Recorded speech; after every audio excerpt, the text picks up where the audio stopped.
this is, in many ways, available to all of us, and that this is becoming more and more prevalent.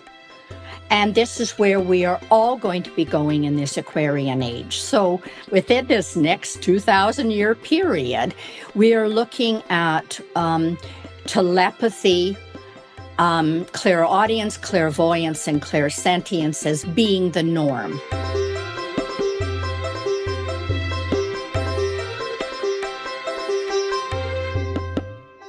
Welcome to Buddha at the Gas Pump. My name is Rick Archer. Buddha at the Gas Pump is an ongoing series of conversations with spiritually awakening people. My guest this week is Tanis Helliwell.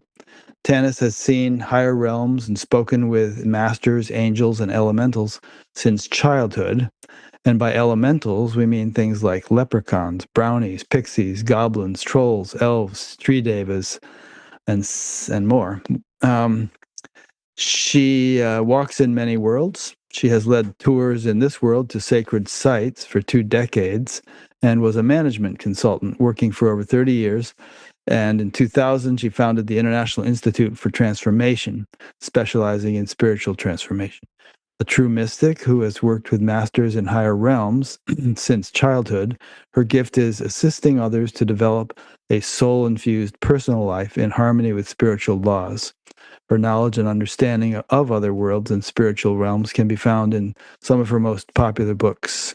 I've read 3 of them in the past couple of weeks, including The Dragon's Tale, Hybrids, So You Think You Are Human, and Good Morning Henry, an in-depth talk with the body intelligence. So, Tanis, I was thinking we could start by trying to lay a foundation.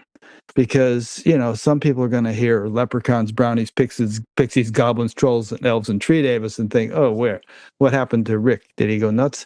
And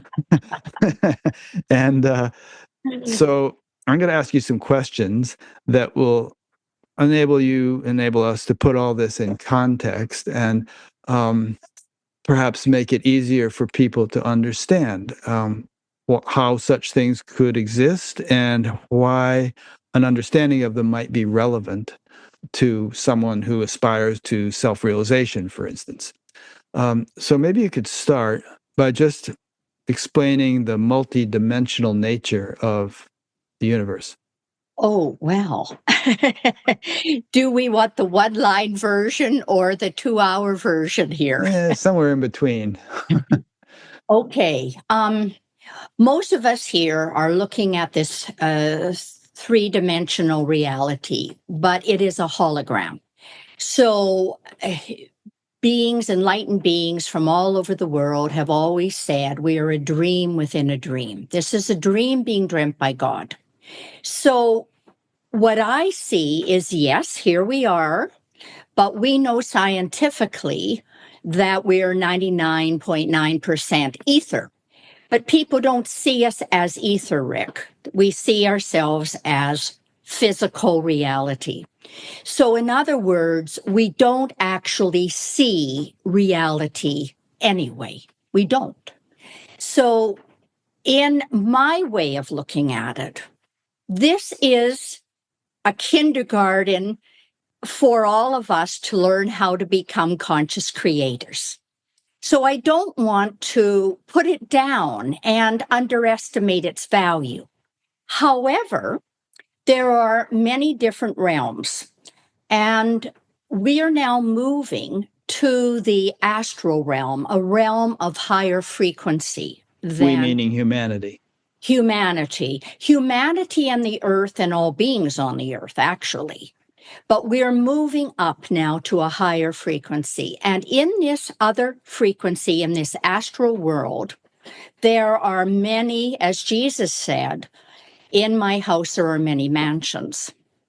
So there's the astral elemental world, and that's just a little bit higher than the frequency we're in. And this is why so many people are interested in elementals, nature spirits by another name, and why they are even having breakthroughs and seeing elementals. You might see it out of the corner of your eye, just going quickly by you. You may hear a word, something like that. But there are other domains as well. And when I was preparing for this, and I probably haven't prepared as well as you have, but when I was preparing for this, I thought that I would read something. When I meditate, my personal way of meditating is Self-Realization Fellowship, and that was founded by Paramahansa Yogananda. And there is a lineage there. And his master was Sri Yukteswar.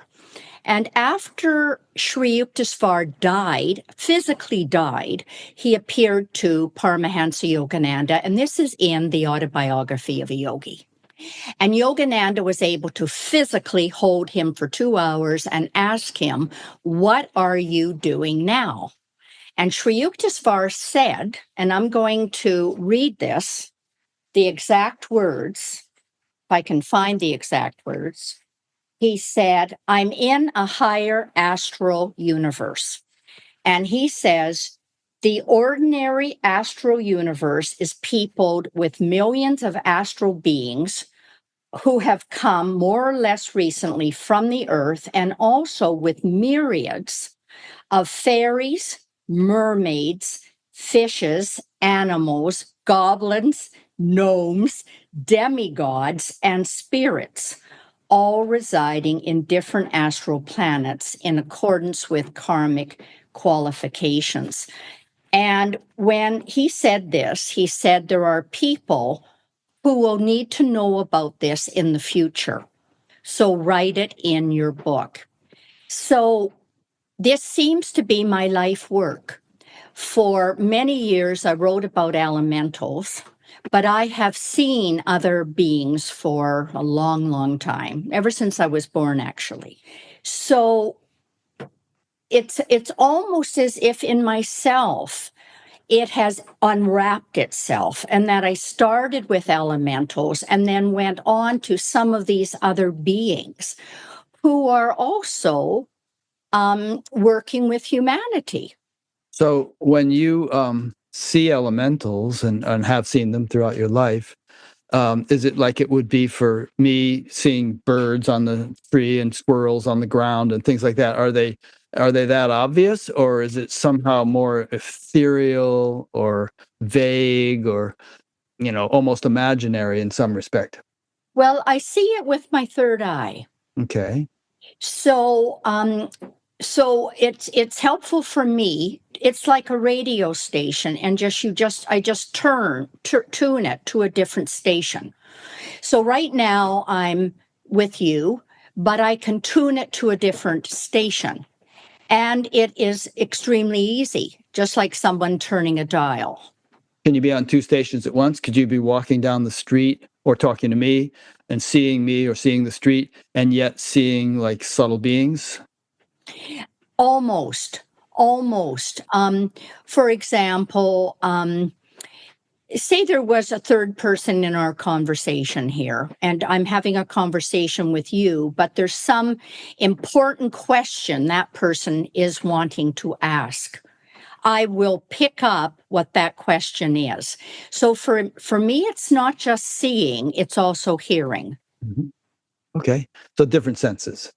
Yes, it is. And I really believe that this is, although we're focusing on me currently, I believe that this is, in many ways, available to all of us, and that this is becoming more and more prevalent. And this is where we are all going to be going in this Aquarian age. So within this next 2,000-year period, we are looking at telepathy, clairaudience, clairvoyance, and clairsentience as being the norm. Yeah. And of course, there have been people throughout history who are reputed to have had those capabilities. And, many people wouldn't believe that they did, but many people would. And there is some scientists like Dean Radin and others who are trying to verify that people can have these abilities. And of course, there are near-death experiencers who see things down the hall or across the earth, that while they're under anesthesia, and then that's verified. And so there's Rupert Sheldrake, dogs that know when their owners are coming home. So even dogs have such abilities. So this kind of stuff is in the histories and folklores and mythologies and everything of humanity all over the earth. And either everybody has the same imaginations about such things, or there's actually something going on that people have chronicled. That's right. That's right. And now that we're a global community, we can actually examine how this is coming out everywhere. And I know you've been speaking with a lot of scientists, and scientists also are starting to cross over to where spirituality was. So they're in this realm now where the two are meeting. And I think this is wonderful. I mean, as Einstein said, unless a person has a sense of awe, they're like a candle without a wick. Yeah. And so we're moving into this place. Yeah, it's great. So you actually made a point that alluded to the next question I was going to ask you, which is that, you mentioned that all of humanity might be rising to a point where such capabilities become the norm. And, you opened your book, The Dragon's Tale, with the question, well, why would somebody who was interested in self-realization even care about these things? And you went into a whole story about your stay with Prajnaparamita, who I consider a friend. I interviewed her about 9 years ago. She has an ashram in France, and and she is a non-duality teacher. She doesn't teach the kind of things you talk about, but she invited you there to talk to her students about this kind of thing. And so how would you answer that question? How is all this stuff relevant to somebody whose primary motivation is self-realization or enlightenment? Couldn't this stuff be a distraction to them? Well, isn't this funny? Because Prajnaparamita emailed me today. I've been meaning to email her and say, hi, I'm going to have this interview, but I didn't get around to it. I never mentioned to her I was having this interview with you because I didn't know that you knew her. So you see, these are the kinds of coincidences, synchronicities that allow people to know they're on the right track, right? If we listen to these and we act on them, it becomes confirming for us. So I think the reason that Prajnaparamita, who is a friend as well, wanted me to go to her ashram to teach about the astral world is there's many ways through. And being a non-duality teacher, as you said, her goal is to help people with self-realization or enlightenment. And that is the path up. It's the direct path. But that path is not available to all of us. That path can be the Galahad path, if you like, in the, the story of the quest for the Holy Grail. I am a Percival person. I work with people in the dark night of the soul. I work with people, I'm a psychotherapist by training. So I work with people who are having spiritual breakthroughs, but they are not enlightened. They're starting to, see things or having intuitions, or their life is falling apart in the third dimensional reality. And they're wanting assistance with this. So I think that it's very important, if we're still living in this world, this third dimensional reality, and we're not enlightened, that we are grounded and that we are functioning.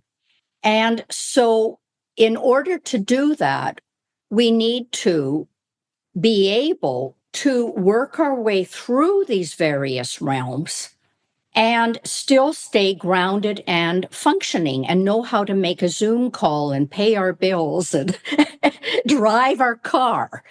Otherwise, we have to, as Eckhart Tolle did, is sit on a park bench in Vancouver for 7 years, waiting until he could function.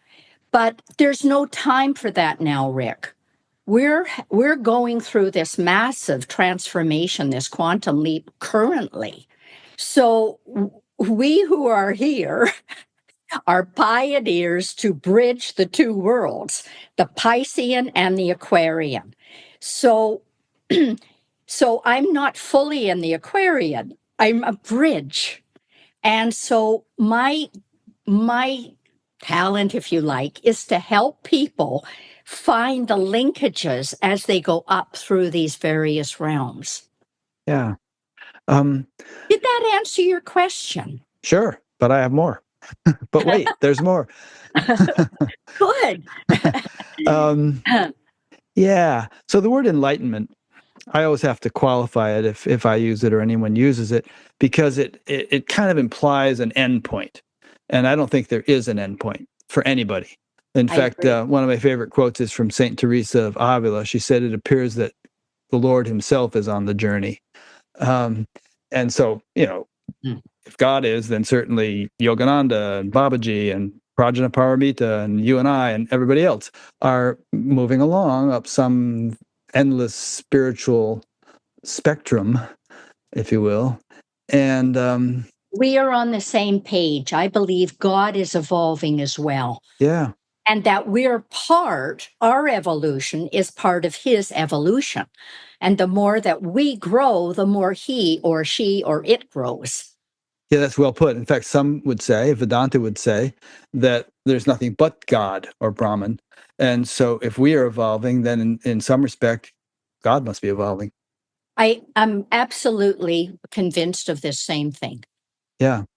Um, and it would stand to reason, seems to me, that if there's, I mean, we could play around with the word enlightenment for a minute. You were talking a minute ago about, you know, needing to remain grounded and integrated, regardless of how cosmically aware you become. Ram Dass said something about, remembering your social security number when you're kind of exploring the cosmos or something like that. And to my, if I'm going to use the word, the way I like to define it is a holistic development in which all the various faculties, emotions, intellect, sensory refinement, and whatever other faculties we have are simultaneously developed.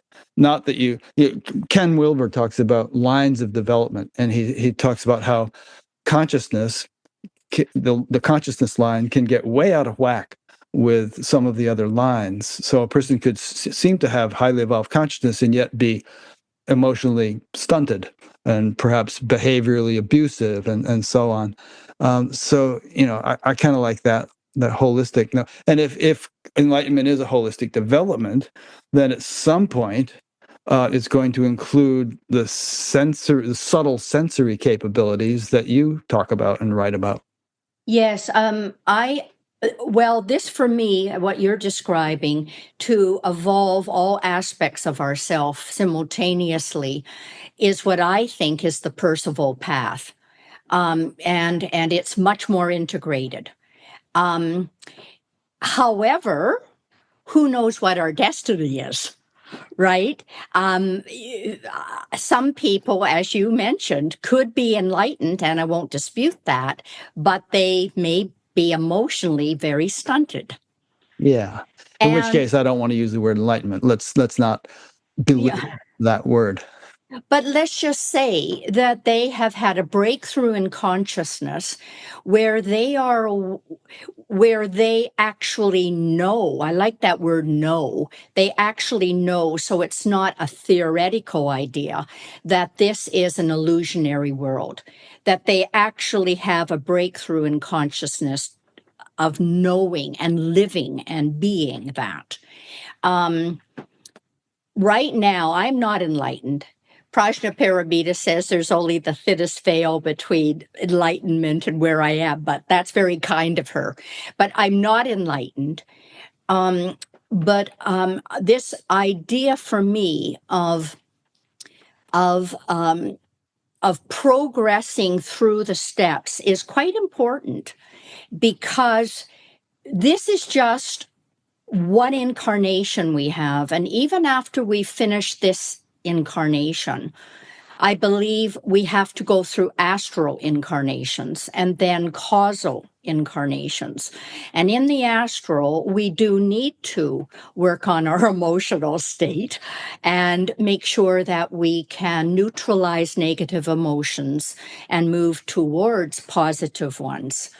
And then in our causal in state, we have to work on our thoughts that produce the positive or negative emotions that result in positive or negative actions. So if we do our work here, where we're working both emotionally and mentally, then this hastens the amount of time we're going to stay in these astral or causal states because we are working on all levels simultaneously. Yeah. And wouldn't you agree that we may have many more human incarnations too, in addition to spending time in these subtler realms? Oh, yes. Yeah. Because you Yes. made it sound like, okay, right after this life, we're going to the astral and causal, and we won't be coming back here again. Well, it depends on our evolution, doesn't Right. it? And, as many people say, I don't know if you would subscribe, maybe, to the idea that possibly before we even get to the point, Rick, where we're having a conversation like this, we have had thousands of lifetimes Oh, where yeah. we worked up, Yep. through our animal state. Mm-hmm. Yeah. Which is also things that, I mean, Yogananda, I'm sure, talked about this, and, you know, many others. So, what was his name? I interviewed a guy about him recently. He'll come to me. That guy who's didn't speak for 50 years or something. Mayor Baba. He had this book about kind of detailed, long book about all the various stages of evolution one can go through before becoming human. And actually, I have a question about that, because you talked about it in your book a little bit. This is a little bit of a tangent, but if you consider the number of microbes in a cubic centimeter of Earth, there's probably thousands, if not millions of them. If those are actually little beings that are going to evolve up the scale over a long, long period of time, then it somehow seems that when you get to more evolved levels, there must be either a conglomeration of souls, if those beings have souls, or something, because there are fewer of us than there are. I mean, there are probably 10,000 earthworms in my yard, but there's only 2 humans in this house. So, how do you account for the math involved if souls evolve up, and yet when we get to higher levels, there seem to be fewer of them? Well, one thing that occurs to me is that we're group souls. Mhm.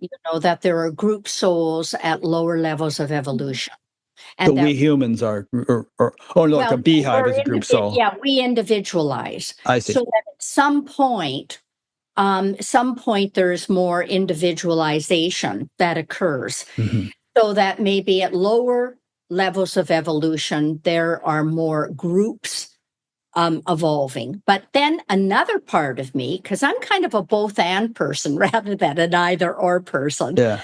but another part of me thinks, collective unconscious. So yes, you could say you and I are both individualized, but there are only so many patterns that humans go through, really. So many fears we have, so many vices we could have, so many positive emotions that we could have. There's only so many patterns. And in the collective unconscious of all humanity, whether you're living in Africa or in North America, they're still all human. So there's this collective. And this collective to me is also a group soul. So Yes. so that as we take responsibility for affecting our own lives in the most positive way we can, I think we talked about changing God, and maybe God's evolving, and maybe the whole collective unconscious of humanity is evolving at the same time. Yeah. So what I hear you saying is that at every level, there can be group souls. There could be I don't know, eagles have a kind of collective eagle consciousness, Yeah. or a beehive is a collective consciousness, and so on. And humans, although we are individual consciousnesses, we also are comprised of trillions of cells, each of which have their own little consciousness. So we, in a sense, are a collective. And even the microbiome, which isn't even human, there are more of those kind of cells than there are human cells in us. And so that, all in all, we're a collective. And then you're taking it out to broader levels to say that there could, there's a collective Canadian soul and a collective American soul, Yes. and so on, and a global soul. Yeah, I think that's true. And I often talk about the archetypes that each of our countries works with. So, for example, you have the eagle, we have the beaver. Almost every Industrious. time. I know, industrious, hardworking, sticks in its own little pond and makes a nice environment for others, but doesn't go very far away. And I think there's something that in the Canadian personality, it is very. Yeah, very at home in this kind of a small world. If Canadians want to become famous, Rick, they leave Canada. Oh, I'm serious. Yeah, I'm serious. like Joni Mitchell. Yeah. Oh, I could go on. Right. Neil Young and even Eckhart Tolle. We could go on because we have something in our personality which I- is it's so compromising that we almost are more comfortable with mediocre. Hmm. And the positive side is that Canadians have I mean, sure, there are always exceptions, but they have a reputation for being nice, Yes, polite, and not kind of in your face like your typical New Yorker. that's right, because we often do not stand up for ourselves. Yeah. We compromise and so that is a wonderful quality, but taken to its extreme, it isn't good. So when I think of, the most wonderful world archetype we could have, it would be putting together sort of the American and the Canadian would mean, okay, we're assertive, but we wouldn't step on others. Yeah. We So the wouldn't. reason we're saying all this, and the reason this is relevant, is that we're saying that there is a collective consciousness to each area, each nation, which in itself is like a being, and it has a personality, and it is perhaps influenced by all the individual humans who make it up, but it's more than the collection, more than the sum of its parts. And why are we born in one country than another? Often people look at the fact of who is my mother, who is my father, and that this determines me. But I think what determines us also is the country we choose to be born in. Mm-hmm. That this affects our personality, and for good reason. Spirit doesn't have any accidents. It's got a plan that it has to mold us in a certain way. Yeah. And you just made a point that my guest last week also made, which is that we choose to be born to a particular set of parents in a particular set of circumstances, which some people would like scratch their heads at. Why would I have chosen this? Well, some people, yeah, I always say it's you could call it a challenge or you could call it an opportunity. Yeah. Okay, good. So let's keep going. So what we've covered so far is that there are all these higher realms, all these strata of creation that most humans are not aware of them, but there are beings in all these levels which may or may not be aware of us. They could just be locked into their own strata, right? Their own dimension, and not interact with humans. Others might interact. And so tell me if you agree with that, and explain let's elaborate on why this is significant, why it's important to understand what practical or spiritual value does it have for us to consider it. Yeah, that's a very interesting question, and you've asked it a few times. And this idea of, as Jesus said, many mansions, and that some of them are much higher frequencies than ours, these various worlds. So why would they want to, such as the dragon world? It's a much higher frequency than our earth world. So why would they want to interact with humans? Um, Maybe most of them would not. It might be more like, a certain mission that one would take on if you were a dragon, to come and want to work on lower, heavier frequencies with the poor humans to help with their evolution. So that would be my argument, that in that case. The other is my brother just died recently, and he was a born again Christian and believed very strongly in Jesus. And I believe in Jesus, of course, myself, Jesus, the Christ. He would not say the Christ. He would not believe there were other Christed beings. He would just believe Jesus was the only one. So I have no doubt my brother has gone to a heaven, an astral realm, which is a Christian astral realm where he will be comfortable with others that have his particular mindset. And should I die, or when I die, I don't think that is the one I'm going to go to. I'm going to go to a broader astral universe. Now, maybe I'm going to get visiting privileges with this other one. It's possible. But it all depends on our belief system and what we are thinking about. So, for example, Tibetans in the Book of the Dead, they talk about what you're thinking about when you die is the realm you go to. And that's what I'm saying, because that's where our frequency is. That's where our thoughts are. So that's where we will normally just go to. Yeah, I've heard other people say this too, and it's this, like there's some kind of departure lounge which is designed for you, to fit with your preconceptions of what might happen after you die. So you'll be comfortable. You won't be shocked by the transition. Find yourself hanging out with a bunch of Hare Krishnas all of a sudden or something. But some also say that after that initial, transitional phase, then we kind of graduate to a more universal stage that many people. Who's that guy who wrote Life Between Lives? That psychologist guy. Forget his name. Thomas Fernie. No, another guy. Yeah, Newman, was it? Anyway, it'll come to me.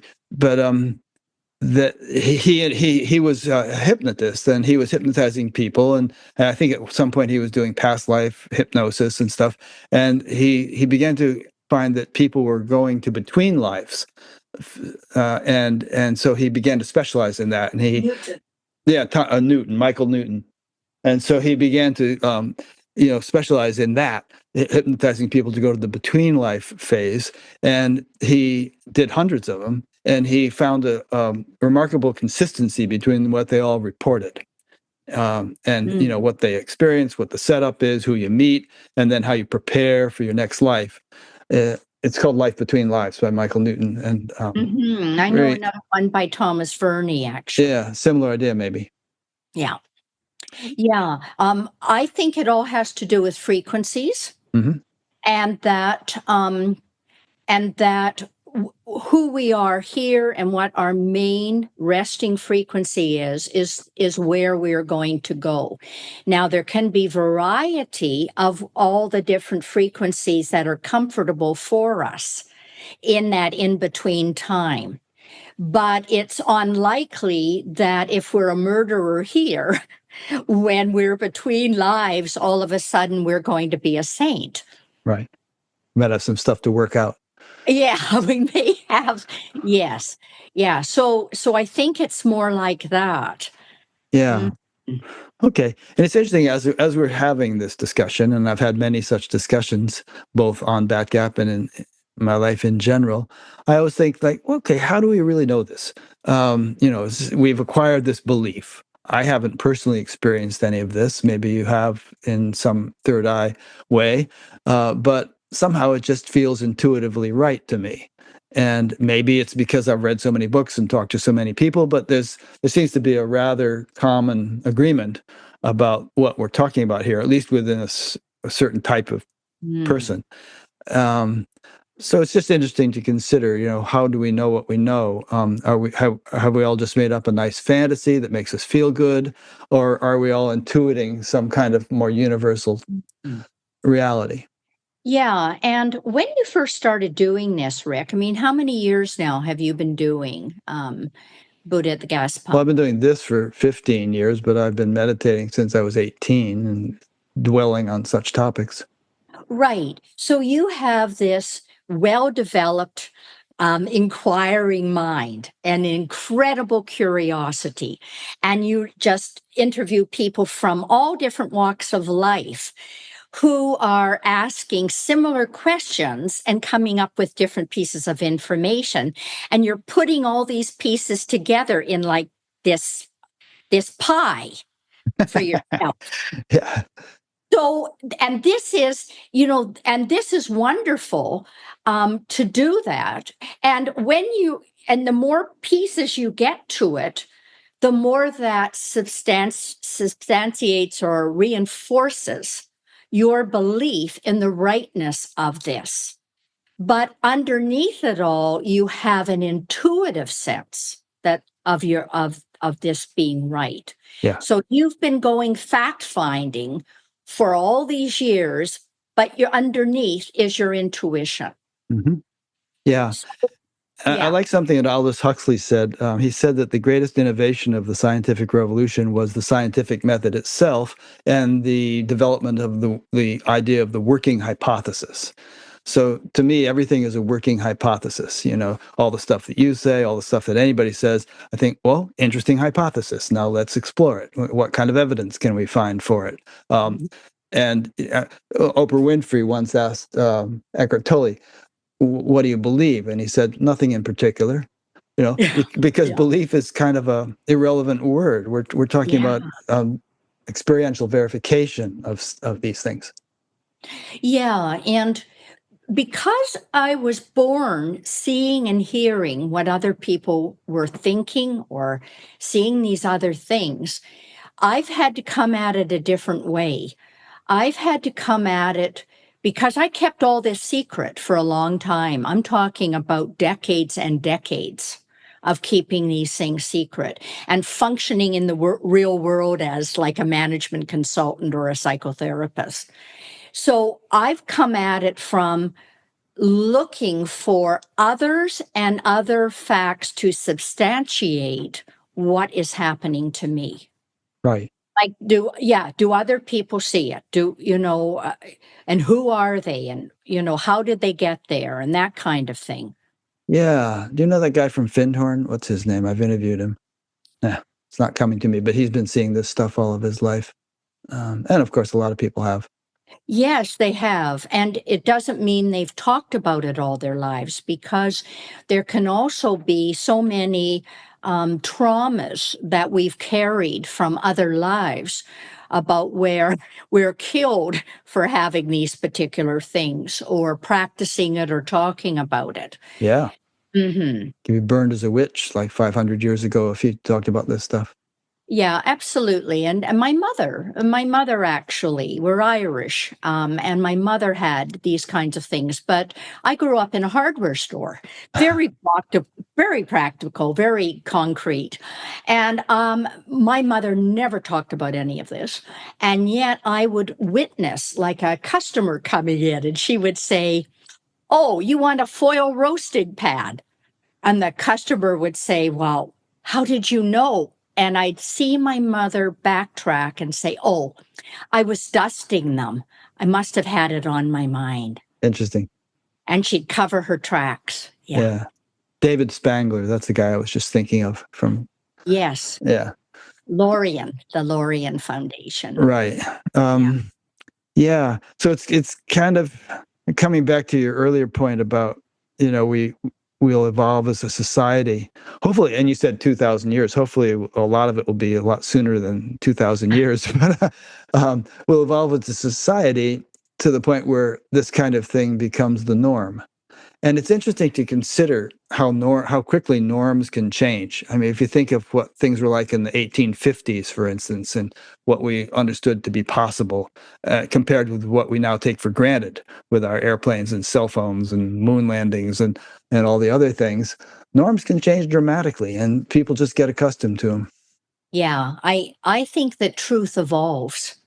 If you think of what you believed when you were 20 and what you believe now, and yet we're the same person, but our truth evolves as we become more conscious. And I think this is why why Jesus, for example, he spoke in parables, and that allowed people at one level to hear one story, and it worked for them. And for very wise people, they heard quite a different story being told. So how can we do that? Be able to speak on many levels so that it makes sense to, I think that's the trick, to be able to do that. So we stay in the world, we're functioning, we can talk at so many levels that people can hear it in different ways. Yeah, that's good. There's an Indian saying that when the mangoes get ripe, the branches bend down so people can easily pick them. Oh, that's good. Yeah. That's good. Yeah. Or I remember the Dalai Lama, one of the things he said, "Oh, if I had been not born the Dalai Lama," he said, "I would have been an engineer. I love tinkering with things." And he always liked to minimize his gifts and his status to bring himself down more to everyday level to be able to talk to people. What a gift. Yeah. He also said that something like somebody asked him, well, what if science should conclusively prove that this or that aspect of the Buddhist teaching is invalid? And he said, then we should change the teaching. You know? Yeah. Yeah. Yeah. I'm kind of reminded of the 100th monkey story, although I don't know if that's a true story, but how, the monkeys started washing their coconuts in a certain way. And then it's the monkeys on other islands started doing the same thing because the idea was enlivened in the collective consciousness of monkeys. So I'm thinking about, the kinds of things that you and I are talking about, and we're going to get into more details in this conversation, and about how, if one person enlivens this, wakes up to it, it sends ripples, it propagates in collective consciousness, and it increases the likelihood or ease with which other people can begin to develop the same things. In fact, I think it was Darwin, when he came out with his theory on the evolution of species, somebody else actually came up with the same thing almost at the same time, and somehow Darwin got the credit. But very often that'll happen, that certain ideas will just pop up simultaneously or in close succession in various parts of the world because they're ready to pop in collective consciousness. I agree. And I think everything that we say or do is recorded in Mm-hmm. the ethers. And some people think, "Oh, I haven't done anything with my life. I haven't been very successful." And they put themselves down a bit. And I think, "Oh no, every single thing in every life matters, that everything is being recorded, and we cannot evaluate the success of our life based on this one dimension right down here. We can't evaluate it." That's true. And I would just add that life, no matter what you're living, is a precious opportunity. Um, it's a rare opportunity, some would say, to get the chance to be human. And we can always make great progress, even if we've screwed up a lot for quite a while. There are people, I know people, I've interviewed people who were drug addicts and things, and then they had a turnaround, and actually the experience they had as a drug addict enabled them to help people in ways they wouldn't have been able to otherwise. Yeah, absolutely. I mean, some people go, resist, resist, resist, jump. And other people go kind of step by step by step by step along. And is there any right way? I don't think so. Yeah. Another thing I've heard, I'm just doing this as a stream of consciousness interview, but you keep triggering these memories. I know. I'm liking a stream of consciousness interview. Yeah. Another thing I've heard is that, I don't know whether people got this from a near-death experience or how they remembered it, but in their life review, they were told that there's some little act of kindness they had done 30 years ago or something was so significant, and it had such a ripple effect. And they were really kind of given a nice pat on the back for that little thing that they had totally forgotten about. So you never know. Yeah, no, we don't know. So all we can do is every day we do our best. Yeah. Yeah. Okay, good. So let's get more into the meat of your what you write about and talk about and everything. There's the 3 books I've read, and you've written several other books. What would you like to tackle first among the things I'm familiar with, or even some things I haven't known about yet that you talk about and write about? I really don't mind. Rick, I kind of have no preferences. Okay, you want me to call the shots then? Yeah, you call them. All right. So let's start with the elementals thing. So in one of your books, Hybrid, So You Think You're Human, you talk about how many humans, and maybe you can tell us what percentage of humans, are actually a hybrid between human and one of these subtle beings that we've been talking about, such as a leprechaun or a brownie or something like that. And it doesn't mean that these subtle beings bred with humans and you became, it's more like a merging of souls or something. So you can describe it a lot better than I can. So what's the basic idea here, and how common is this? Okay, so I'll go back a wee bit and talk about when I was a practicing psychotherapist. So we're going back a good 30 years. And I had my experience in Ireland where I had gone to a haunted cottage in order to become enlightened. And it was haunted by a leprechaun family. And this leprechaun, by the name of Lloyd, wanted me to write a book about that 10 years later, which became Summer with Leprechauns 10 years later. Okay, let me just interrupt you. So you got to this cottage. And did you see little leprechauns with curled up shoes and whatnot? I mean, how did you know it was haunted by leprechauns? Well, because I see things. So they were pretty obvious to you. Yeah, it was pretty obvious to me. There was this male leprechaun, a female leprechaun, and 2 children leprechauns. Uh-huh. And I am in this cottage, and I've rented it sight unseen on the far west coast of Ireland on Achill Island. And I am there to become enlightened and to meditate. So obviously my summer changed. And this leprechaun, Lloyd, told me all about elementals and how important they were and how they build everything in the earth. And they, everything there is a plan and elementals build it. So he said, in 10 years, we want you to write this book about nature spirits, and not before, because right now people are even having difficulty believing in angels. So we've got to get people believing in angels before they're ready to believe in elementals. So anyway, he's been in my life all this time. And now interrupt you again. So what did he look like? Was he green? How tall? If he got a good artist to work for you, could he make a picture of him if you could describe him? To me, he looks similar to a human. He comes up to, he's large for a leprechaun. He comes up to about here on me. Your And shoulder. Okay. I'm not that tall. I'm only 5'2", so that gives So you an he's idea. 4 something. Yeah, yeah. And he's a bit chubby. He is middle-aged. Elementals live longer than we do, so he's actually over 100 years old, but he only looks middle-aged. Uh-huh. And he wanted to work with me.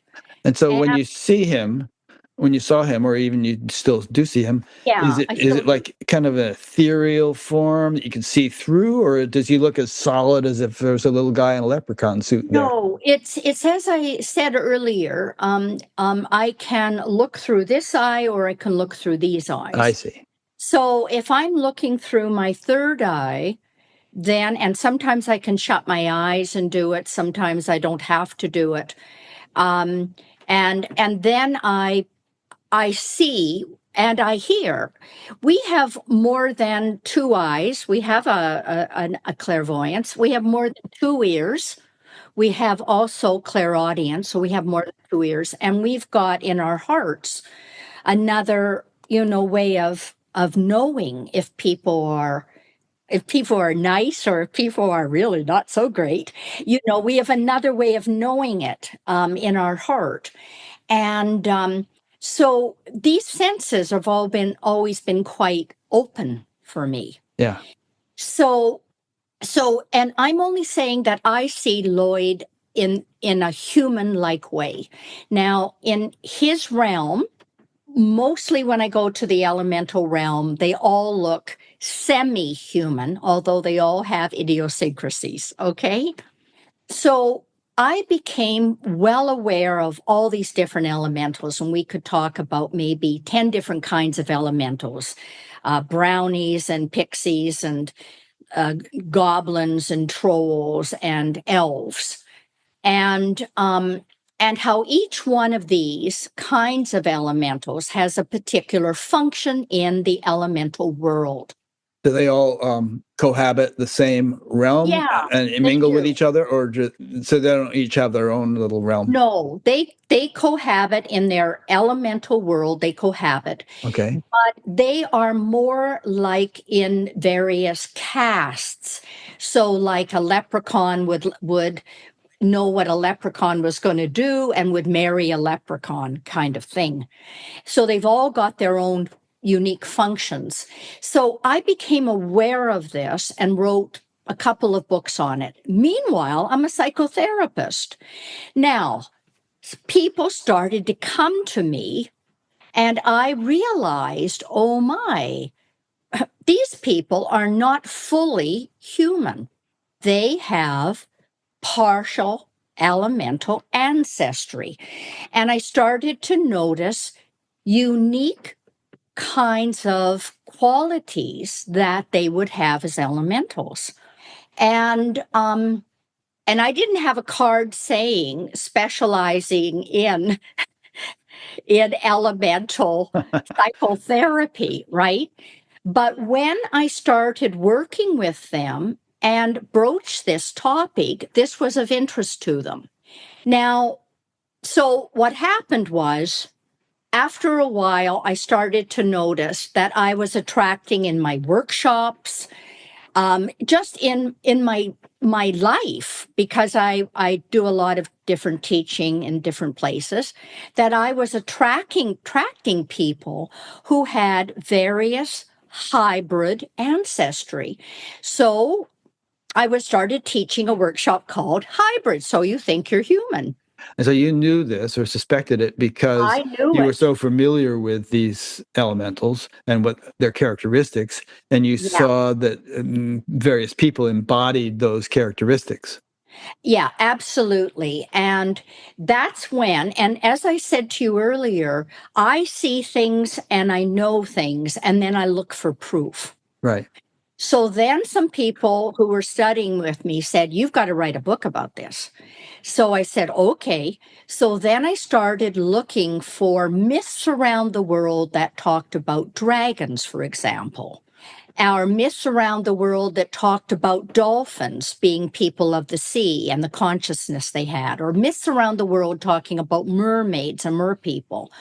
And these cultures had nothing to do with each other. Yeah, no way of communicating with each other. No, they had evolved by themselves about these particular stories. And so that was for me gathering proof to support that there really were different evolutions evolving on the earth, interacting with humanity and interbreeding with humanity. And now don't ask me, Rick, how that happens.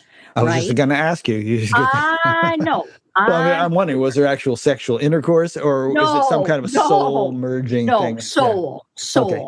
So as I understand it, on higher levels, if you're a dragon hybrid, for example, and you're wanting to come onto the earth to help humanity, then you approach the beings who oversee the evolution of humanity. You approach the beings who oversee the evolution of dragons, and you see if this is a fit. And then you get the appropriate soul and physical characteristics that would help you.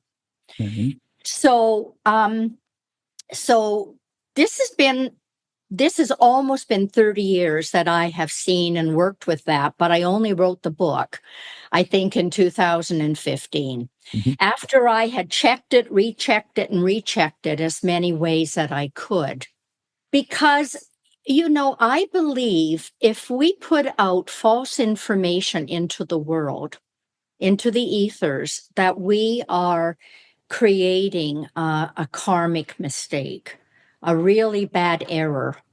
And being a cautious Canadian, I usually sit on things for decades before I put them out until and then about the same time that this happened is when I read what Sri Yukteswar had said to Yogananda, that there are myriads of fairies, mermaids, fish, animals, goblins, gnomes, demigods, and spirits, all residing in different astral planets in accordance with karmic qualifications, and that he's working with this. And as soon as I read this, and this is after I have, been working for 30 years with this stuff, after I read that, I said, oh my God, Sri Yukteswar has actually been overseeing my work with elementals all this time, right? Somebody's overseeing it. And also now, here I am going to be working with all these other ones, the mer people and the dragons. Yeah. So it really has been this evolution in my whole life that things come to me for proof at different times. And in the Vedic scriptures, which Sri Yukteswar certainly read, there are many passages where they'll give you a whole paragraph listing all kinds of beings with Sanskrit names, but they're not human beings. There's the Kanaras and the Gandharvas and the this and the that, and they go, dozens of them.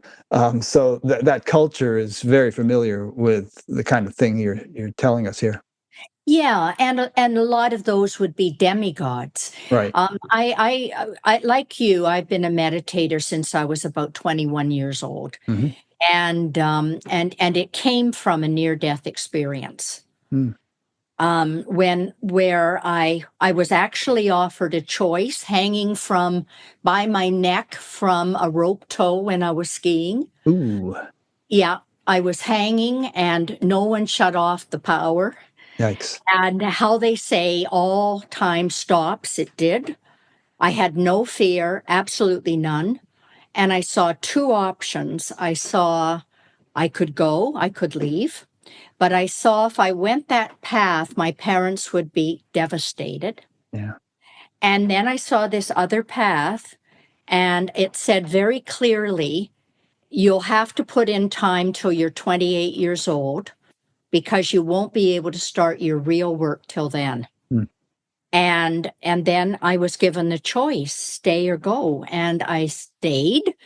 And yeah, and it was when I was about 28, I started taking people and doing past life regressions. Mhm. And that's how I met Dr. Tom Verney, who also wrote a book, Life Before Life. Right. And he sent people to me to regress them. So that's how my spiritual work started, was by doing past life regressions. Okay. Interesting. People before this life to see why had they chosen to come into this life. Yeah. Yeah. So another question then about hybrids. So let's say I was a hybrid. I have no idea. Probably Well, I'm you not, but probably are. well, No, maybe I you am. But probably are. and you actually have a thing in your book about how to determine which one you might be. But Yeah. when I read it, I didn't. None of them really rang a bell. But who knows? But let's say I am one. And you said, Let's say you're a star being. okay, Let's say you are. that sounds good. I think you are. Okay, I think you are a star being. I don't think you're an elemental. all righty. And And yeah, I'm sorry. take Go it. ahead. Continue. No. Yes. And star beings. And I divided hybrids, so you think you're human, into 3 sections. So there's the earth ones, the human cousins, and then there's the star beings. So the star beings, they can be angels, they can be elves, No, they no, you're not saying ELF. You're saying ELs. ELs, yes. Okay, which I had never heard of. At first I Yeah. thought you were saying elf. No, they're elves, and they're they came originally from Sirius, and they came. I am an L. I am actually an L. Okay. Okay. I remember, and I don't just remember, I've actually left my body and gone to Sirius. I mean, left it, it's not breathing, left it, gone to Sirius. And I'm an L. I'll tell you some other ones, people who are elves. I didn't write it in the book because I could have gotten sued, but there's the Dalai Lama is an L. No, Mother Teresa, an L. Uh-huh. I just forgot his name. The man who, the black man in South Africa, Nelson Mandela. Nelson Mandela, an L. And L's are the same ones that they talk about in the Bible. If you read the Old Testament, they talk about the L's. And By that name or some other name? yeah, no, as L's, ELF. Okay. I'll Yeah, be darned. Huh. yeah, at the beginning. And the L's, think about my name. My name is I haven't changed it. Hell, well. Yeah, you've got a lot of L's in your name. I got a lot of L's in my name. And the elves help elementals. They are helpers of elementals. But elves are creators of form on the planet. And they're very mental, and they also are warriors. They go in there and they're warriors. Now I say I'm, there's warriors of power and there's warriors of love. I think I'm a warrior of love, but I'm a warrior. Sure. And, And when you consider the challenges that the Dalai Lama and Mother Teresa and Nelson Mandela, who spent decades in prison, all faced, it wasn't just an easy ride. They brought about huge changes nonetheless. absolutely. And so angels, my partner is an angel, Mhm. and angels imbue form with essence. So so it's very nice. I have an angel to help me. Yeah, not too many women can say their husband's an angel, but or would say it. No, that's so funny. I guess I'm just fortunate. Yeah. But so I'm not trying to make you into an L. I'm not trying to make you into an angel. I don't know how we got into it, but you asked, "Oh, what are L's?" So I thought, well, a little bit more about Yeah. L. Well, I was just wondering. Well, did you want to say something more just now? Yeah. Yeah. So Yeah, so also star beings could be dragons, they could be mer people, mermaids, Hmm. mermen, and they can be the pan hybrid, um, like literally the pan hybrid. I have, a lot of my students are all these various kinds of hybrids, by the way. Um, so these are all star beings. Now, when star beings come down onto the earth, they can enter other evolutions. Right. So by star So beings, you mean their place of origin is some other solar system, someplace. exactly, Yeah. Okay. exactly. So Draconis, Draconis is the star for the dragons, for example. Mhm. Copernicus is the star for the pan hybrids. Mhm. There's the Horus hybrid also that I talk about as being the Christ of the Egyptians, the bird, Right. the With bird the bird head. with the bird head, yes. So these are star beings. So I just think you're a star being, and I don't want to, make any assumptions or do anything on air that's very uncomfortable, and I would Well, never that's do. okay. I don't mind being called a star But no, being.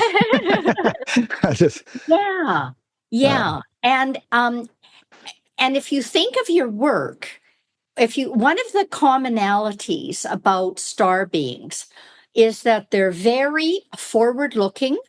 They're always trying to bring new advances into the world in some way. mhm.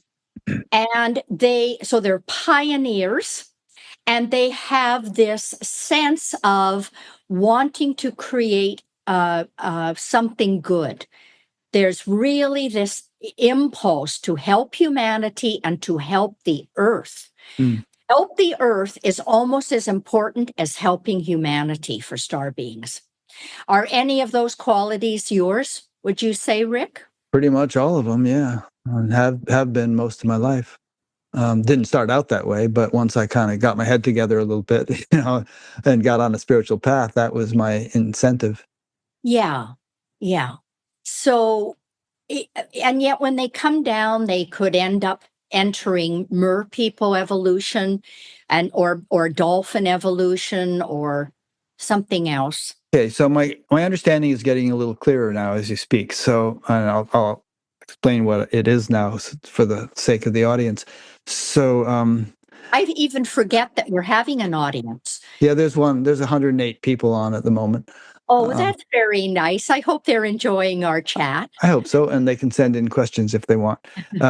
So, if I'm a star being, let's say, I'm not saying I am, but if I am, then what that means is it's not that some star being soul merged with the human soul that has been going through numerous incarnations. It's that a star being might have, let's say he decided, okay, I want to come to Earth, and he either came with me into my physical body for his first incarnation on Earth, or he might have gone through 100 incarnations on Earth, Yes. one body after another. But he was a soul. She could have been she in many lifetimes.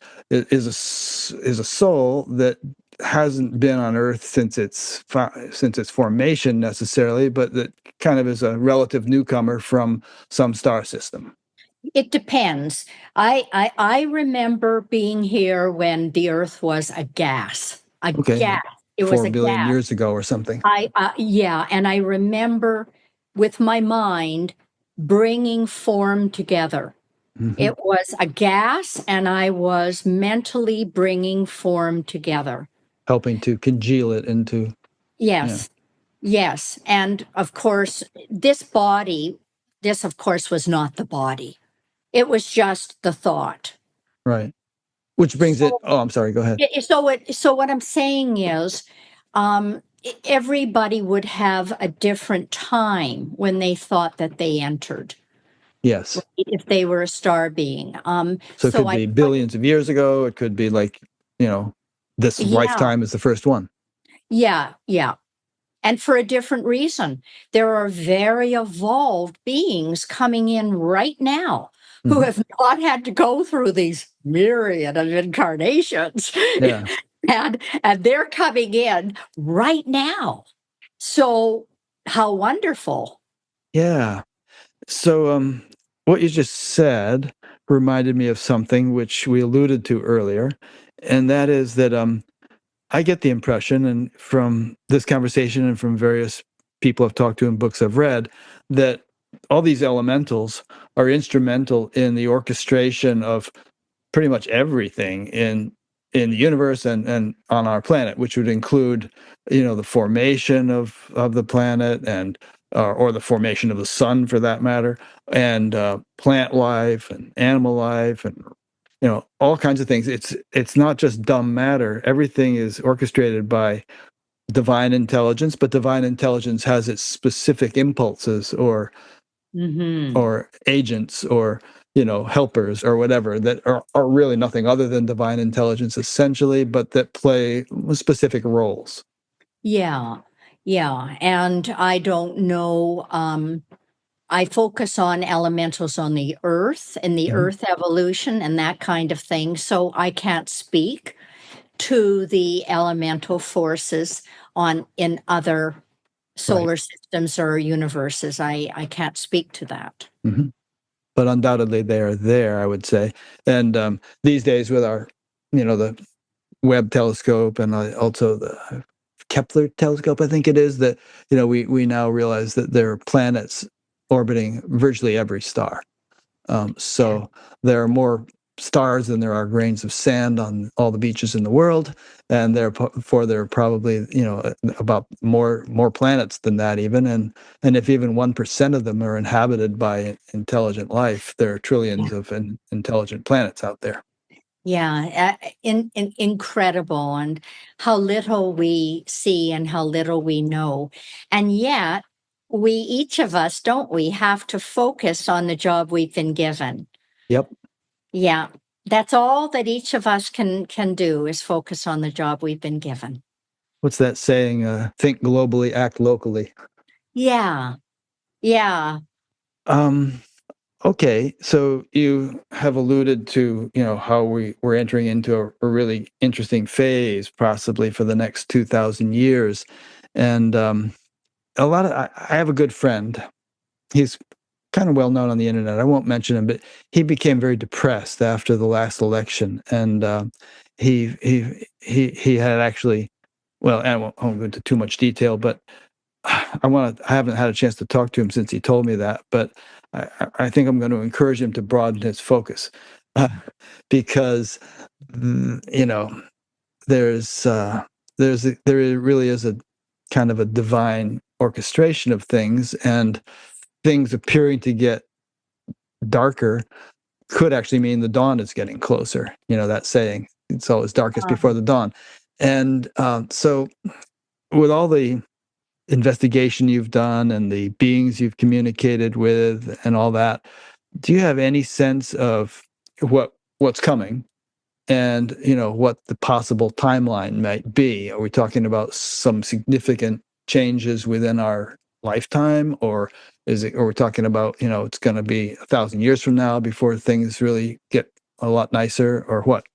It's interesting talking about this because I had a strong feeling that this was the most important thing that we would share today. Oh, okay. Um, yeah, not about my books. I mean, that's all very nice that you want to talk about my books, but just about this time we're going through because people are struggling so much, and I'm seeing what I see is that there is massive swings in frequency going on.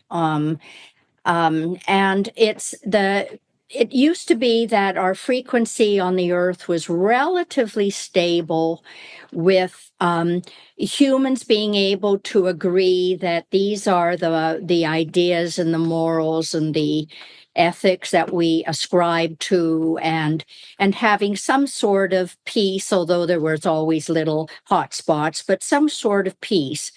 And in these last years, and not just this last election, it's just when it's kind of come into visibility more, maybe. But in these last years, we're seeing increased frequency things moving like this.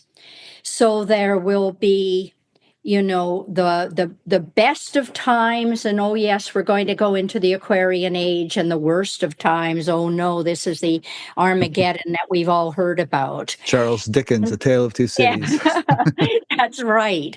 And so I'm seeing these massive swings, and this, Polarities. yes, these polarities. And both exist simultaneously. So it is not an either or, it's a both and. And I believe there are incredible cosmic energies coming in right now. From where? The Subtle divine. realms or whatever? Yeah, the divine. Okay. Let's just say universal intelligence. I call it that as well as you do. Okay. Universal intelligence, the creator of our universe, if you want to call it our universe, because I think there's many universes.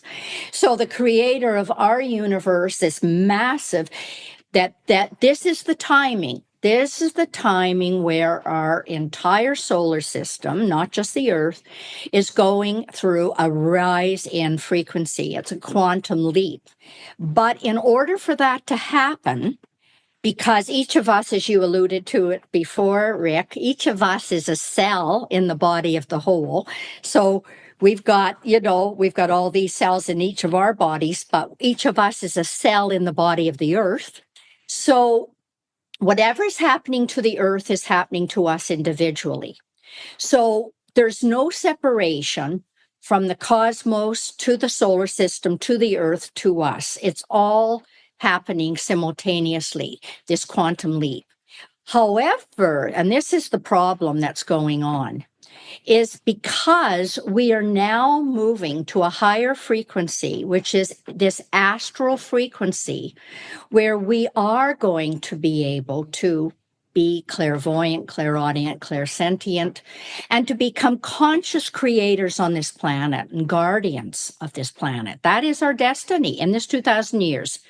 Conscious creators and guardians of this planet. Okay, so we have to, first of all, get through what's called the hell realm. We have to get through the bardo. We have to get through this lower astral frequencies of everything that humanity has created that is not in alignment with higher consciousness. So all this stuff has to somehow be flushed out of the bushes and exposed and thereby somehow neutralized. And transmuted. Transmuted, right. Yeah, and that means that each of our, yours, mine, everybody's, each of our unique thought forms, which are out of alignment, our thoughts, our feelings are going to be triggered. Because each of us has a responsibility to do this ourselves and to move this ourselves. No one can do it for us. We can't wait for God to do it. We have the responsibility to do it ourselves. So everything in us is being triggered. And so sometimes we're feeling, whoa, I'm doing all right. I'm meditating today. I'm thinking positive thoughts. And other days we're thinking, oh God, look what's just happened in the world and how many wars do we have going on simultaneously? And, get me out of here. We have to deal with both of this. So, and our job is to stay in non-attachment and in a neutral place with positivity and optimism so that we confront it in ourselves. That's our job, and do our job, and then try to stay the course as we go through this. I think we're having the dissolution of of our old structures. I think you must agree with me. It's the complete disintegration of our old structures. So we're going to see, I believe, massive collapse happening financially, environmentally, all over the world, at the same time as on a higher frequency, There are programs like yours happening. There are books like mine coming into the world. There are more and more of us becoming conscious and raising the frequency. So these things are existing simultaneously in the ethers. Does this Yeah. make sense to you? Oh, it makes sense. Yeah. I want to explore it more with you. I've sometimes said, a rising tide lifts all boats, but if some of the boats insist upon remaining anchored, they're going to capsize because the water's going to rise, but the boats won't be able to. Uh, Mhm. so, Got shivers when you say that. That's a wonderful, metaphor. yeah, so it's kind of it behooves people to raise anchor, and rise with the tide. But a lot of people seem, rather determined not to do that. And so when you say all kinds of things are going to collapse, economies and whatnot, some people are a little bit apocalyptic in their predictions that there could be a lot of people dying and a lot of misery.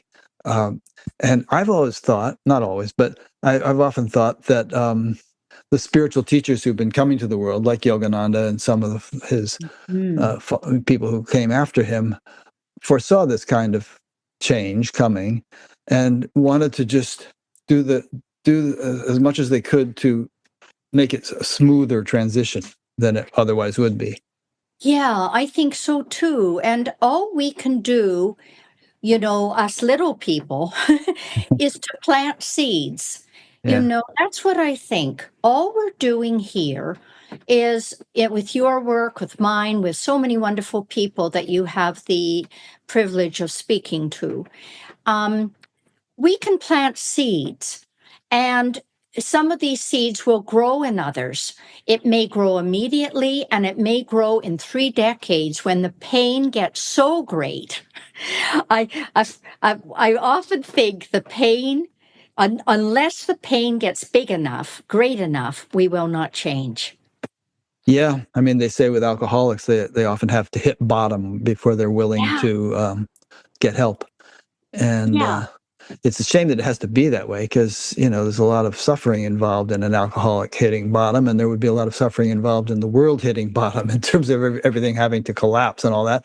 But when you think about how crazy and how harmful so many of our industries and environmental practices and other things are, and yet how powerful they seem to be, how much money is behind them, you think, well, they're not going to give up voluntarily. So what's going to bring them down if we're going to transition to a world in which such ways of doing things are no longer possible? That's right. I think we have to take to the streets. Yeah, or Yeah, to yeah, the that there will be a massive, you're right, there will be a massive global uprising of the collective, of people collectively. yeah, and that doesn't necessarily mean, to my mind, massive global rioting and protesting and No, that kind of thing. Uh, it's Uprising could mean a the people who refusal. are really driving the change are out of sight, out of mind. They're kind of shifting their consciousness in rather secluded ways, and yet all the big changes are bubbling up on the surface as they do so. This can be happening, and if we just were refusing to buy into the collapsing system, right? Like a refusal. When I'm thinking of Peter Finch in that movie where he says, "I'm mad as hell and I'm just not going to take it Right. anymore." Network, I think it was called. Yeah, it was Network. Or Gandhi just saying, "We're marching to the sea." Yeah. Right? It's a collective movement of consciousness of people. It's like think about recycling. Hmm. It was the massive human ordinary people who forced governments to get into recycling.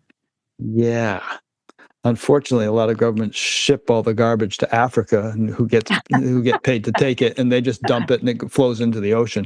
Uh, but Yeah, well, anyway, yeah, well, these ways of seeing it, it's sort of like half bad, half good, right? yeah, It's It's like we're still not thinking far enough ahead.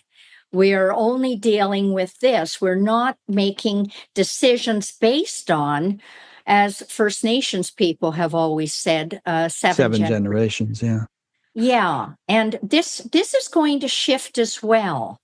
There are Yeah. there are infiltrators in the when I worked in organizations as well as doing all of my cuckoo stuff.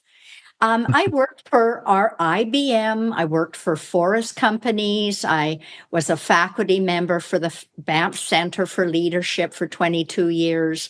I worked for banks. I was an infiltrator. And I call us cancers for good. We go into and there are people who, bless their hearts, are within those organizations, staying there and working from within. I'm not capable of that. I could only be a consultant to go in. But our frequency changes things, Rick. We change things. I become aware.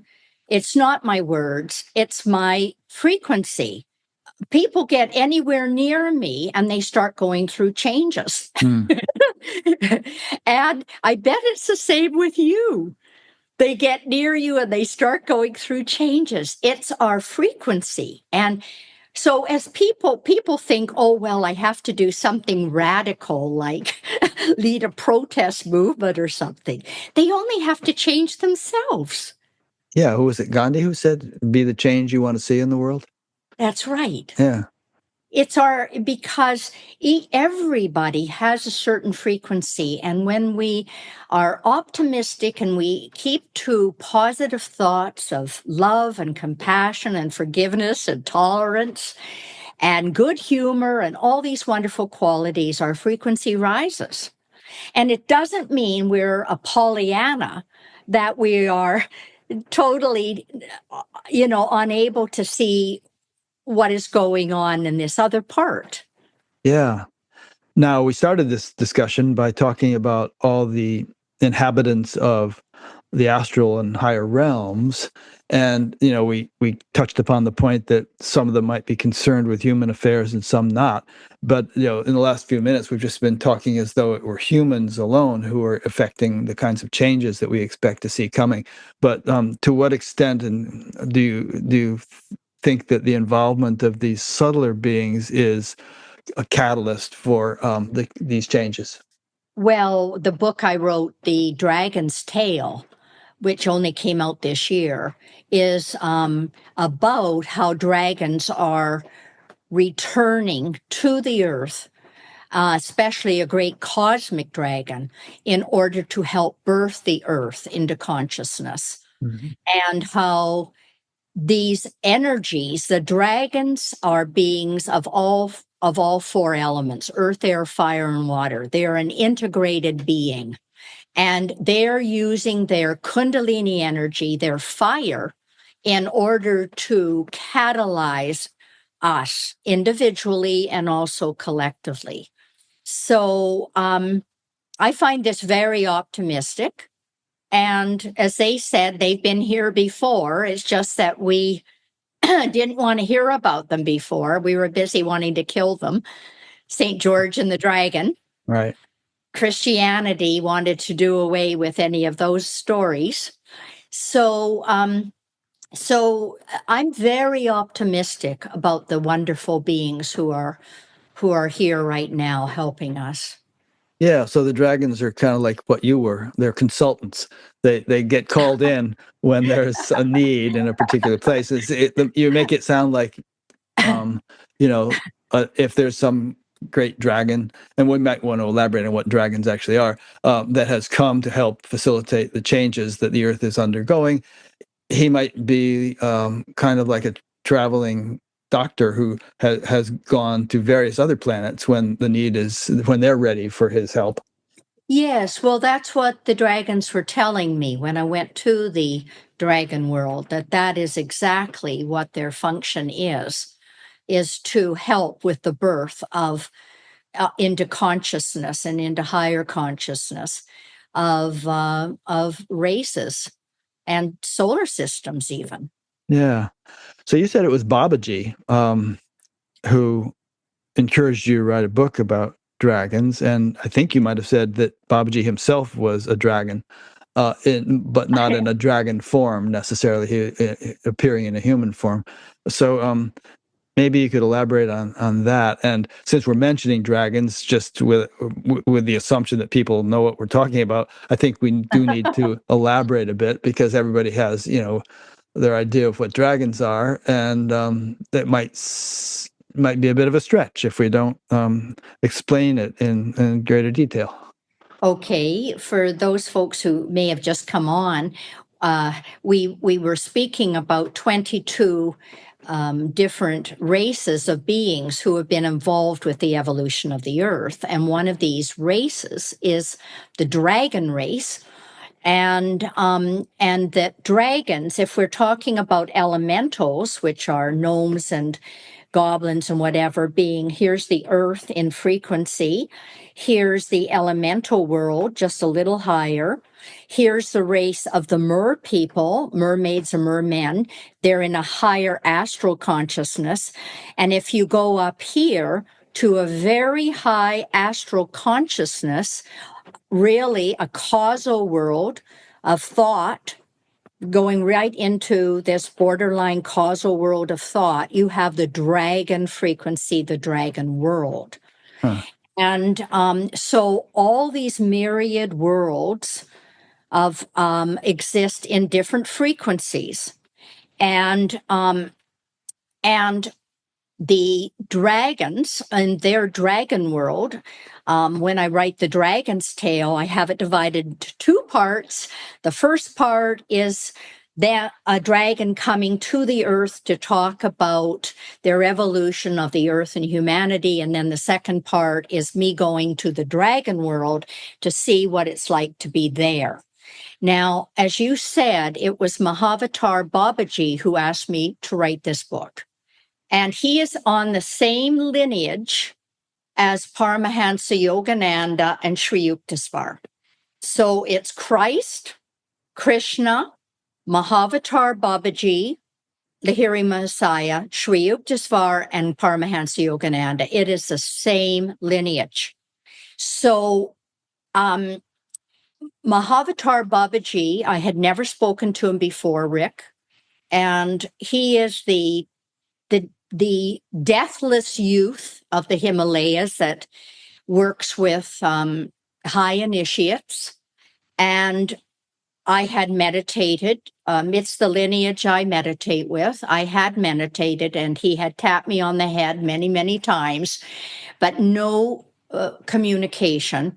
And on this particular occasion, all of a sudden, I was grabbed by him and taken into a higher frequency where I could look down on the earth. And I could also, and he said, you've written enough about elementals. What about dragons? And I saw the dragon world and I saw the world of the mer people. And I knew I had to write about these. And it wasn't my first experience of dragons. I've had experiences for 30 years with dragons, but not going to the dragon world and having a responsibility to write about them. So that's what happened, and I put it off for a year, and then, as we were speaking earlier, I went to Prajnaparamita's ashram over in France to teach. She invited me to go and teach about astral worlds. And I no sooner got there the very first night than she said,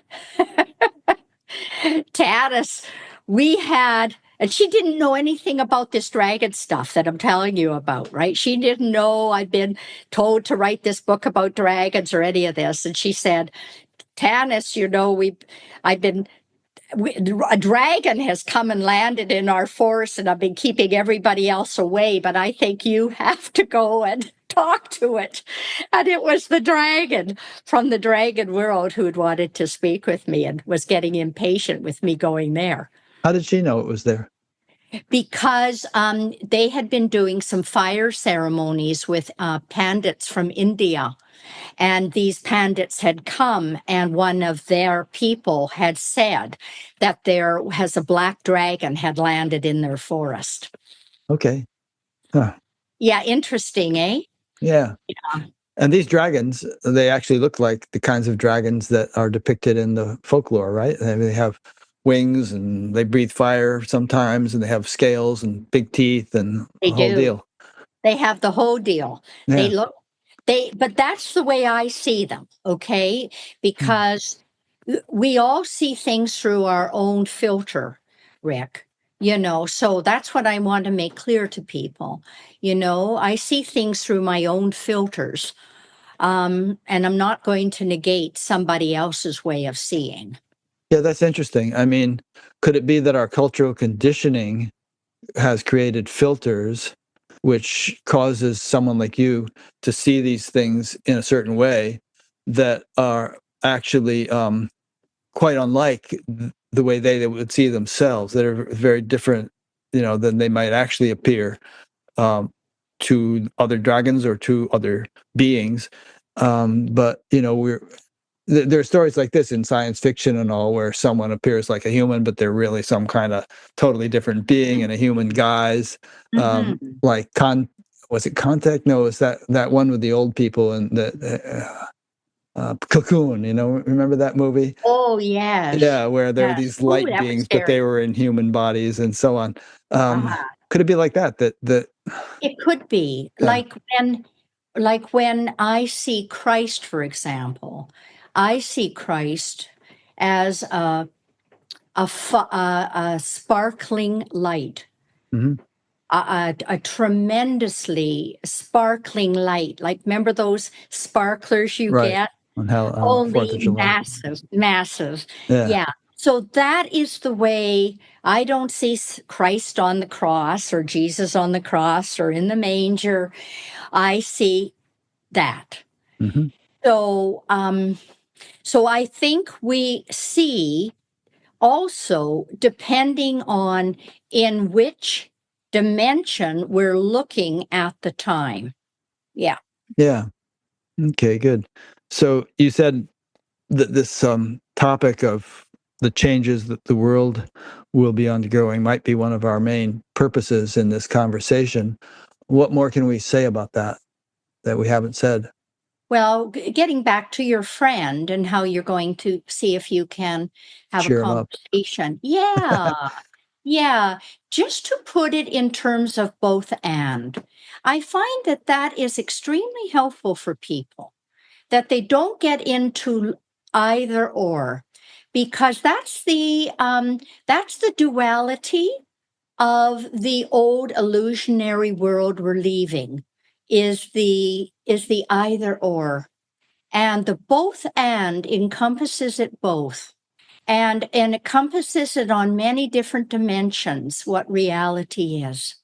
And as you said earlier, and boy, that was wonderful what you said about um basically the universal intelligence knows what it's doing.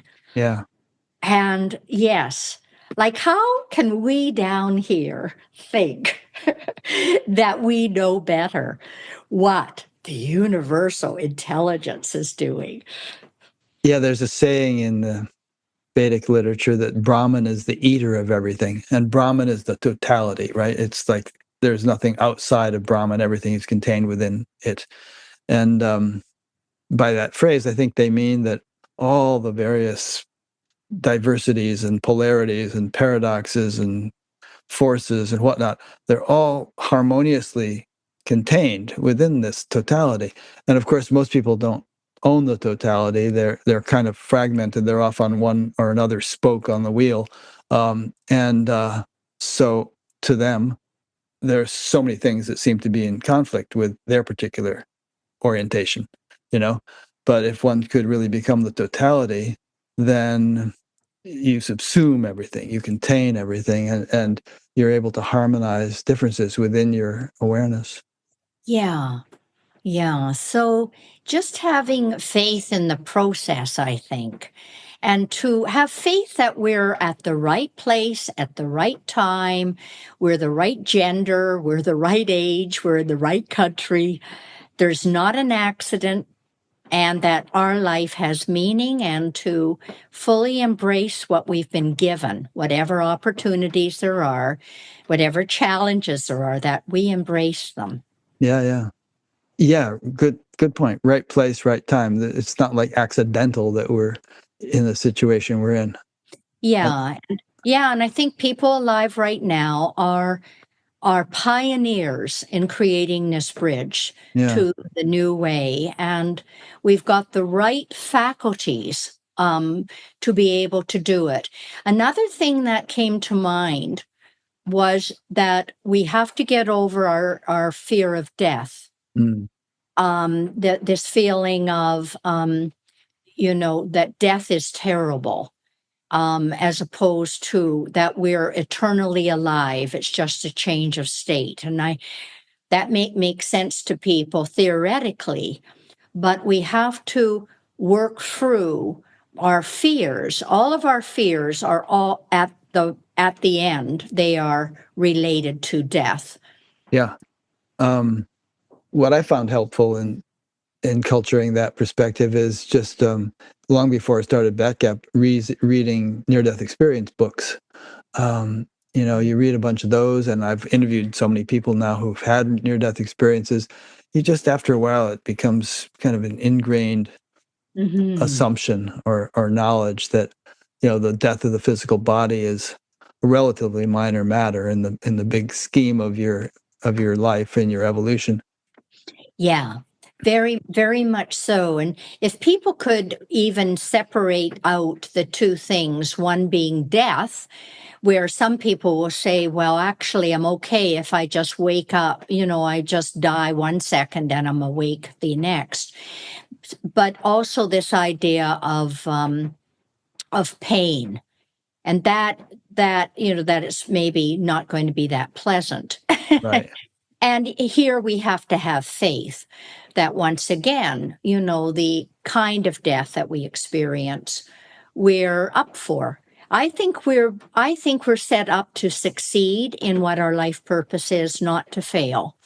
I think each person is being given exactly the opportunities to succeed. Yeah. Regarding pain, Woody Allen said, "I don't mind dying. I just don't want to be there when it happens." Yes. Yes. Have you ever heard the story of the old Chinese farmer? No. I'll tell it really quick. It pertains to what we've been talking about sort of trusting in the flow of things and not being too attached to particular outcomes. And so there was an old Chinese farmer, and he, barely got by. He had one horse, and he had his son and a small farm. And one day the horse escaped, and the neighbors came and said, "Oh my God, what are you going to do? You can't operate the farm without your horse." And the farmer said, "Well, we'll see." And so then the next day the horse came back, and a bunch of wild horses followed it into the corral, and they closed the gate, and the neighbors came and said, "Oh, you're a wealthy man now. You have all these horses, and that's so great." And the farmer said, "Well, we'll see." So the next day, his son was riding one of the wild horses, trying to tame it and train it, and he fell off and broke his leg. And the neighbors came and said, "Oh, your son broke his leg. What are you going to do now? You can't run the farm without your son." And the farmer said, "Well, we'll see." And the next day, the army came through, and they were conscripting all the young men to join and go off to battle.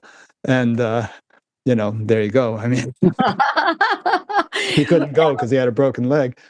Yeah, what a great, great story. And if we just stay in this neutral, I call it the neutral positive. We're neutral, we're non-attached, but we've got hope, right? Yeah. If we just stay in that place, that, is going to get us through. Yep. And recognize that there's some kind of divine orchestration calling the shots. Yeah. Yeah. And that the Holy Spirit is inside us, as I write in, that other book, Good Morning, Henry. The Holy Spirit is our body intelligence. It is in here, and it is awakening.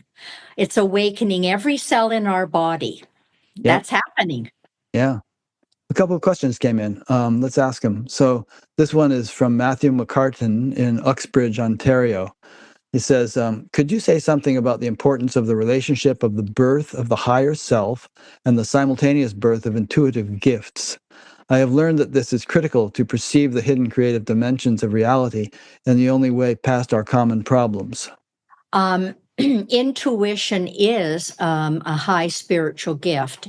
And just as you, Rick, spoke earlier about gradations of evolution and that God is evolving, I believe it's the same with our intuition, that we become more and more and more and more intuitive.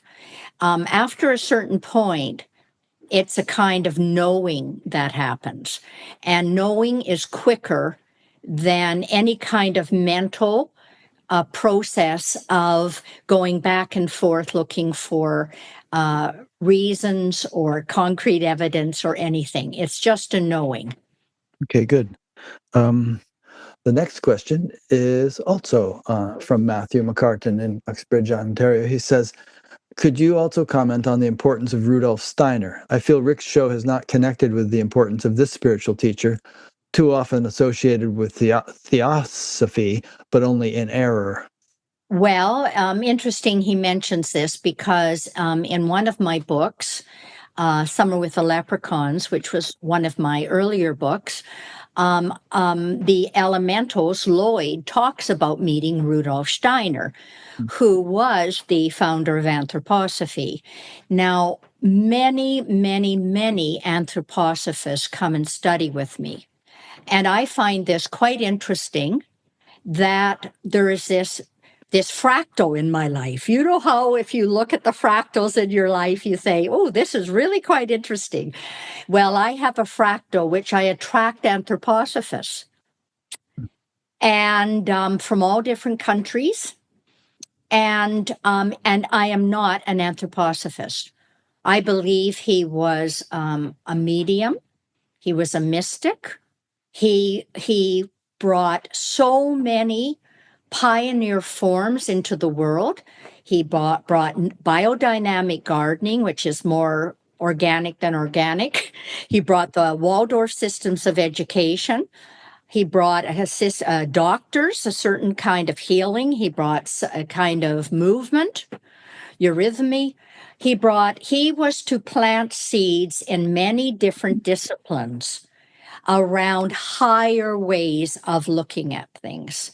So, boy, when he only lived to his mid-60s, I think he did a marvelous job. Yeah. Sounds like he must have been an L hybrid or something.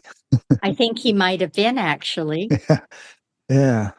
Okay. So there's a lot of things in your books, and I heard many points as I was listening to your books and thought, oh, it'd be fun to talk about that, but I didn't take notes because I figured we'd just go with whatever came up. But if we have 10 minutes left, is there anything that you'd really like to talk about that you feel that we haven't touched upon? No, I think that, the point I just made recently, just a minute ago, about Good Morning Henry and speaking with our own body intelligence, and that this is actually the Holy Spirit. And Eckhart Tolle said it. I believe it too. He said, the way through, and he's talking about consciousness, the way through is not, to go beyond the body, it's to go through the body.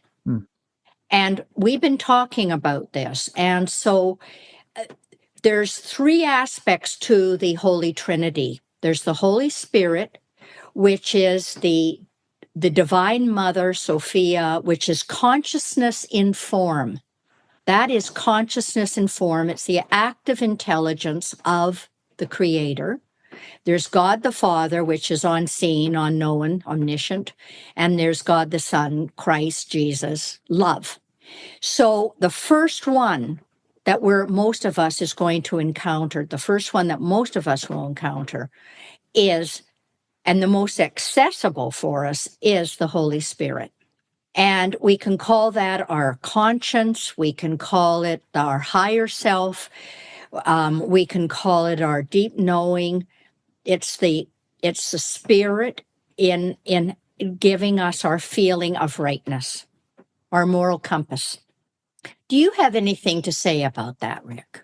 Well, what came to mind as you said that is that for a number of years, I've had a great concern about the moral fiber of spiritual teachers, because there have been so many instances in which spiritual teachers have behaved immorally and have harmed their students.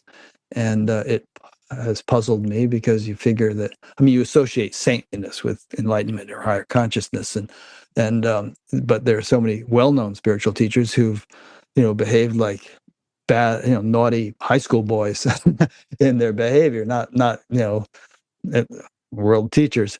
And so I actually helped to found an organization called the Association for Spiritual Integrity, and we now have over 700 members and over 50 something organizational members, and we've given presentations at Harvard Divinity School and the Parliament of World Religions and things like that.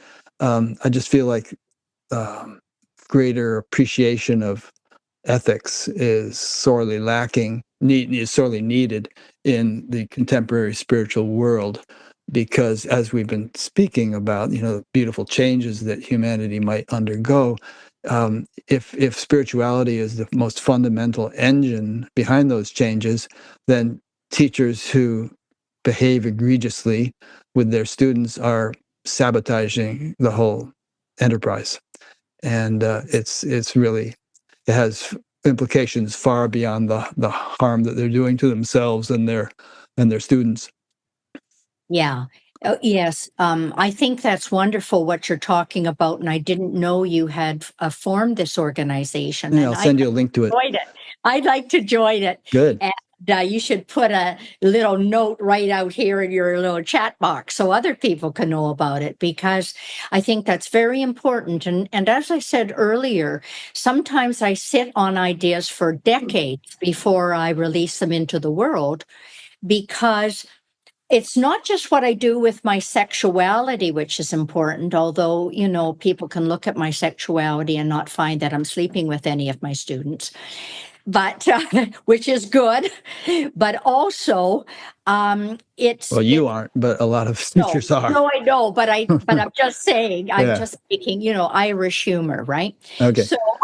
So it's not just our sexuality. I think when we're talking about moral integrity, we have to look at what we're even talking about, and that's why I don't write a book or release it until I really have done as much inward and outward searching to confirm my right ideas, because misleading people is also a moral error.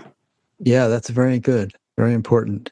I was talking with a friend this morning who's a spiritual teacher, and she was saying how it seems to her that a rather high percentage of spiritual teachers are narcissists, like they're narcissistic personality disorder people are attracted to the profession because of the attention they get. Maybe it happens with politicians too, and yeah, maybe Irene is saying, and that of course it's a vicious circle where the attention amplifies their narcissism, and then it's kind of a feedback loop. So I think, and narcissism is you were a therapist, right? You are. And as I understand it, narcissism is a very entrenched and intractable personality trait, very hard to unwind and eliminate. So I think it kind of is incumbent upon students to use their discrimination and evaluate teachers, and not assume that a misbehavior on the part of a teacher is some kind of crazy wisdom. Could just mean that the guy has some serious problems and you should probably leave. Yeah. So as you say, you say discrimination, I always say discernment. And yes. Same word, yeah, basically. Yeah, it's the same word. We want to keep our critical awareness always. Critical thinking skills, that's another one. It's very important to keep our critical awareness. And not just with a spiritual teacher, but with everything you hear. Everything. Yeah. Yeah. And of course, there's that saying, do your own research. Yeah. But if you're not a molecular biologist or whatever, you might want to give a little bit more weight to the opinions of people who actually studied the stuff deeply than be an armchair expert yourself. That's right. And if we develop this inner moral compass, which we're talking about the Holy Spirit in us, the body intelligence in us, if our body soul, if we develop it, we have that discernment in spades. And it doesn't matter what people say. We feel it. We feel where they're at, no matter what words are coming out of their mouth. Yeah. And of course, it's like riding a bicycle. You have to keep balancing. You can't just, figure, okay, I'm balanced, I'm good. It's like, what was his name? Buddhist sage. I forget but anyway, well, his name will come to me, but he said, although my awareness is as vast as the sky, my attention to karma is as fine as a grain of barley flour. Oh, shivers. Yeah. Yeah, that's right. I often say to people, like, don't judge yourself by anyone else.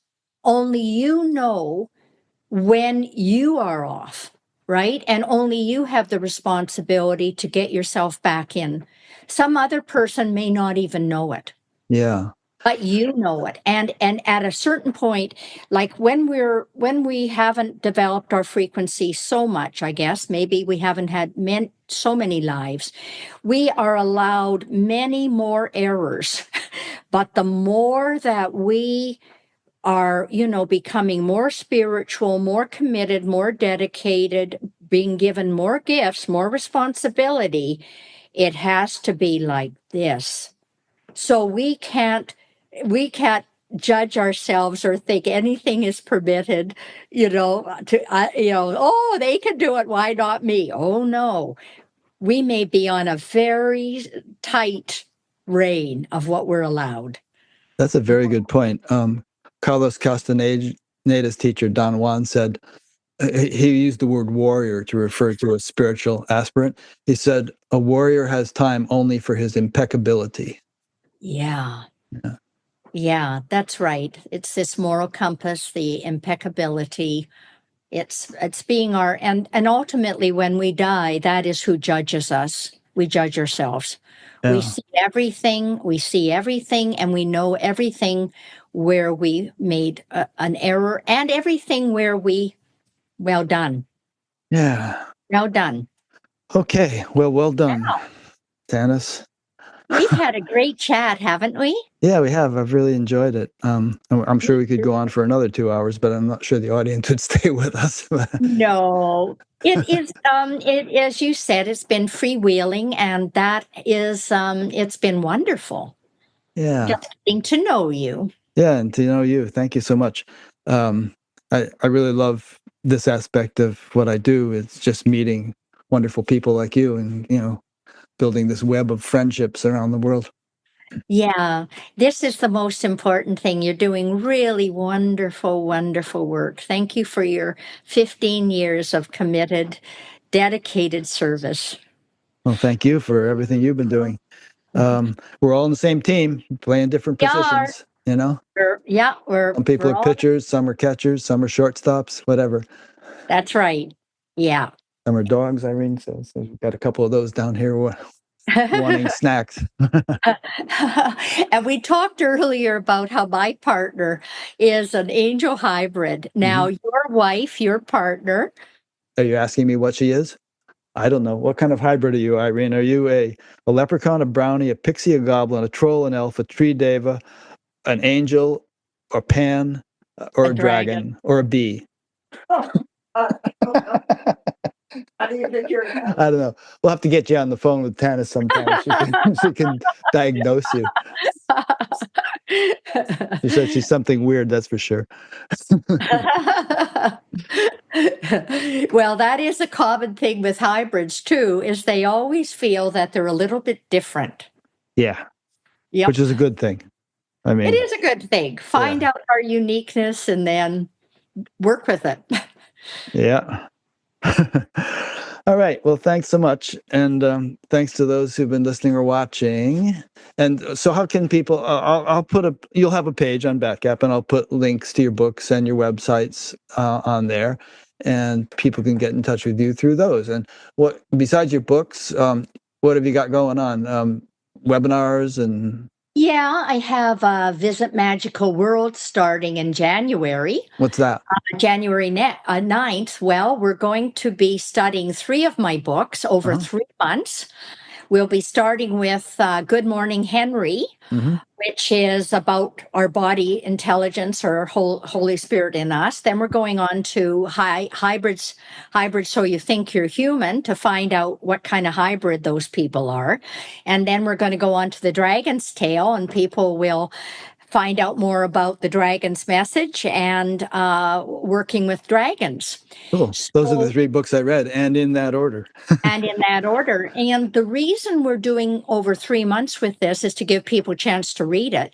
Sure. But my intention on this whole series of Visit Magical Worlds is help people to raise their frequency. Yes. That is the intention.